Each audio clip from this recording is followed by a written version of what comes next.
Ju njohim me edicionin informativ të lajmeve. Kjo është Radio 7. Opozita shqiptare në Maqedoninë e Veriut rreshtohet për krah zëvendës kryeministrit pas përplasjeve me ministrin e drejtësisë Igor Filkov. Sekretari i përgjithshëm i BDI-s Arb Rademi vlerëson se është në anën e Bekim Salit. Edhe deputeti Halil Snopshe tha se ministri i drejtësisë nuk mund të veprojë jashtë ligjit e kushtetutës. Sipas tij, nëse Filkov vazhdon të veprojë jashtë rregullave, ai mund të shkarkohet me propozim të kryeministrit dhe zëvendës kryeministrit.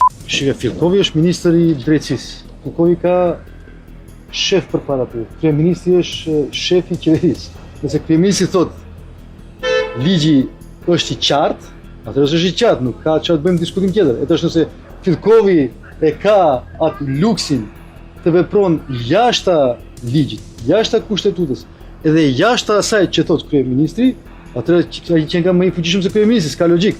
Kështu që nuk ka nevojë as për interpelancë. Pra nëse ai vazhdon me avazin e tij, duhet të shkarkohet me propozim të kryeministrit edhe të zëvendës kryeministrit. Shumë qartë është puna.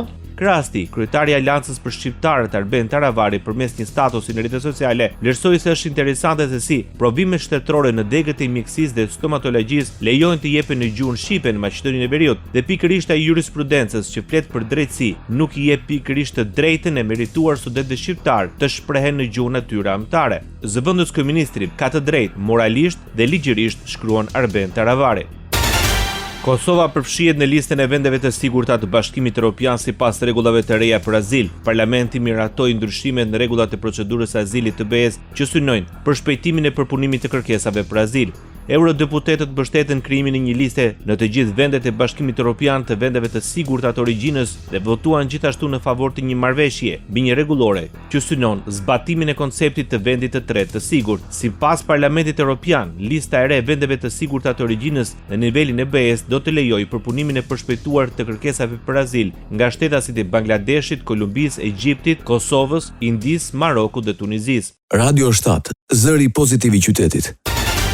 Protesta organizuar nga Partia Demokratike e mbrëmjen e së martës në Tiranë pasojnë në përplasje me forcat e rendit. Arrestohen 21 persona, ku të paktën 7 janë të mitur nën moshën 18 vjeç. Pjesa më e madhe të ndaluarve rezultojnë persona përsëritës të arrestuar më parë për dhunë në tubimet e Partisë Demokratike. Gjatë protestës u hodhën flakadan, shishe molotov, fishek zjarr dhe gur në drejtim të forcave të policisë, si dhe ndaj godinës së kryeministrisë dhe kuvendit. Si pasojë e përplasjeve, mbi 30 persona u shoqëruan në komisariat për verifikime. 2 efektiv policie mësohet se kanë pësuar djegje të rënda gjatë ndërhyrjes për shpërndarjen e turmës. Njëri prej tyre ndodhet në gjendje më serioze dhe rrezikon të nënshtrohet ndërhyrjes kirurgjikale. Policia ka nisur hetimet për identifikimin e personave të tjerë të përfshirë. Ndërkohë në hetim janë vënë 5 anëtar të Partisë Demokratike, sekretari organizativ Ervin Minarolli dhe 4 deputet, Belin Këlliçi, Flamur Noka, Klevis Balliu dhe Luciano Boçi. Sali Berisha u paraqit në spitalin e traumës, ku mori trajtim deputeti Bledion Albati.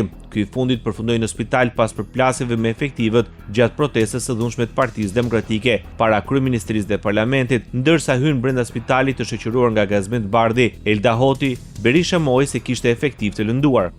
Polic i përdorin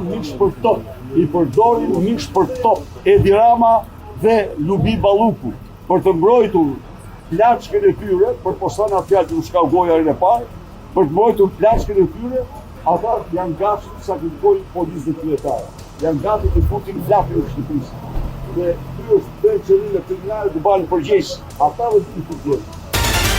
Drejtori i përgjithshëm i policisë së shtetit Ilir Prota pasi vizitoi efektivët e dëmtuar gjatë protestës së opozitës në repartin e djegëve, falenderoi punojësit e policisë për profesionalizmin, sakrificën, durimin dhe maturinë e treguar përballë një barbarie të tejskajshme, me bomba molotov, lëndë piroteknike dhe sende të forta, ku përpasoj u lënduan 16 efektiv. Fitoj nga rasti të bëj një falënderim për profesionalizmin që kanë treguar punojësit e policisë dhe vetëm Zoti e di se sa krenar jam për ta dhe për atë që ata bëjnë çdo ditë dhe për atë që sot kanë treguar vetë përmbajtje dhe qytetarit të tejskajshme në kundërshtim me atë me të cilën u përballën, e cila ishte shenjë i barbarie ekstreme. Ndërsa mohoi që të kishte informacione për protestues të plagosur. Nuk kemi informacion deri tani për protestues të plagosur. Ndoqët lajmet shkurt në Radio 7, zëri pozitiv i qytetit.